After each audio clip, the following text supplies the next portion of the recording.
News continues. Many people go scuba diving to search for shipwrecks. But the people you're about to meet explore the wrecks of modern aviation. Tonight, we'll go along with them in their search for a commercial airliner that vanished more than 30 years ago. The search begins in Arkansas. There are stories the mountains can tell and truths they cannot hide. The Ouachita Mountains rise 2,500 feet into the Arkansas sky. To outsiders, this sudden rise in the landscape is a surprise. But there's something hidden in the beauty here that draws a new kind of explorer. All right, okay. The mission right now is to head out to the crash site of a Texas International Convair 600 that crashed in 1973 in bad weather. Our purpose is going to be to survey the crash site as it is today. Jeff Wilkinson and his wife Jennifer share a hobby known as aviation archaeology. Aviation archaeology is a very strange hobby. They are setting out on a hike across Black Fork Mountain in the Ouachita Range to find the wreckage of one of Arkansas's worst aviation accidents. In late September of 1973, Texas International Flight 655 was on its daily run, taking off from Memphis, heading for Dallas, with stops in El Dorado and Texarkana. When the plane landed in El Dorado, the pilots were warned the weather toward Texarkana was turning bad. There was a very intense line of weather approaching ahead of a cold front. Airport manager Gary Harrell remembers a very stormy night. In retrospect, the sensible thing would probably to have sat on the ground here, but unfortunately it didn't work that way. Texas International Flight 655 with 2 pilots and 9 passengers left El Dorado for Texarkana, normally a 20-minute flight. But the plane never made it to Texarkana. A long way from Black Fork Mountain, a search and rescue party was organized, but no one knew where to look. There was no wreckage to find on the ground from El Dorado to Texarkana. A commercial airliner had simply disappeared.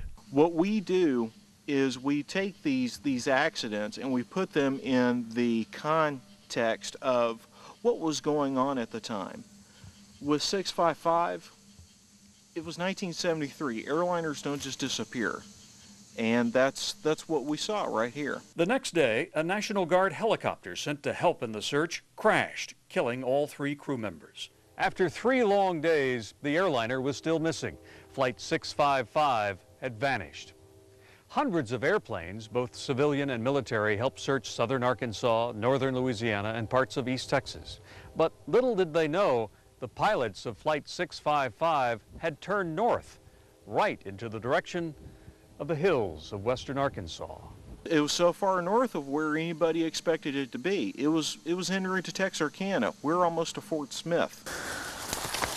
Finding the missing plane now will be almost as difficult as it was 30 years ago. Did they make it to the top? What did they find? The answer when we come back. Yes, 3 News continues.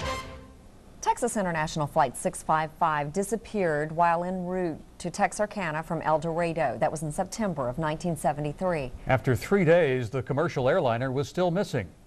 What happened to the plane? I followed a group of aviation archaeologists looking for answers. Jeff Wilkinson was just a kid when Flight 655 disappeared. Today, searching for long-lost aircraft is a hobby. There are people out there who visit shipwrecks.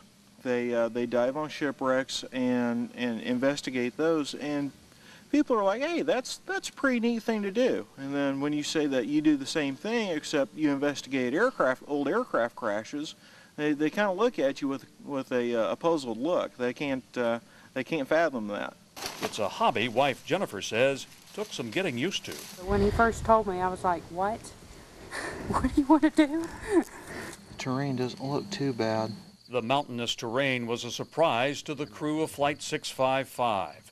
When they left the relatively flat land around El Dorado at night, they flew north to try to get around a line of storms. Sometimes with strong weather like that, staying low, you get less turbulence.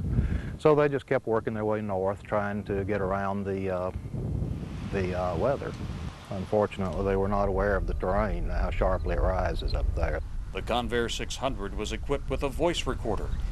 Longtime pilot Marty Caldwell remembers when Flight 655 disappeared and how the voice recorder echoed the co-pilot's concern about their heading and the terrain below. And he had made the comment at one time that if we stayed on this course, we're going to be in Tulsa. And the captain's response was, I hadn't been to Tulsa in a long time. The twin-engine plane is flying at 2,500 feet. On the recording, the co-pilot pulls out a map to check the minimum flying altitude. But he was just commenting that the minimum en route was 4,400, and that's all he got out when that was the end of the voice recording. I got it. If you look right straight through there, you can see the tail laying on its side. Rescuers found the wreckage 3 days after Texas International Flight 655 disappeared. There were no survivors. After 30 years, the wreckage is still here, 100 miles north of Texarkana. This is what hitting a mountain at 216 miles an hour does to an airplane.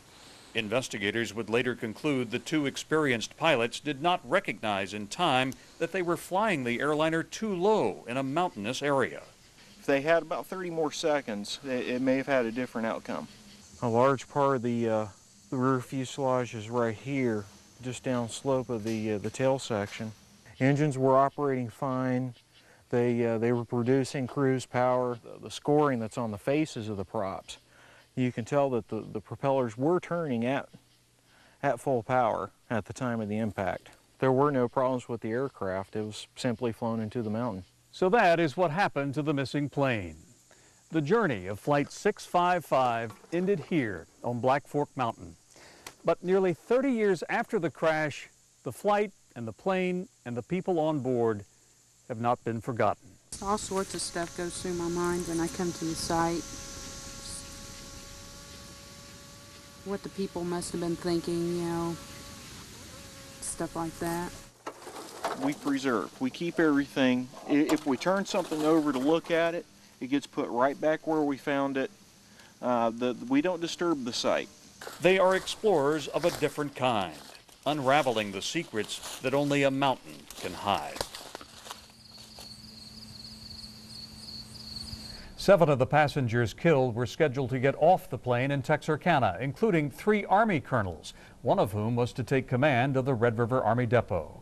After the crash, the FAA renamed several points on aviation charts to clearly warn pilots they are entering a mountainous area.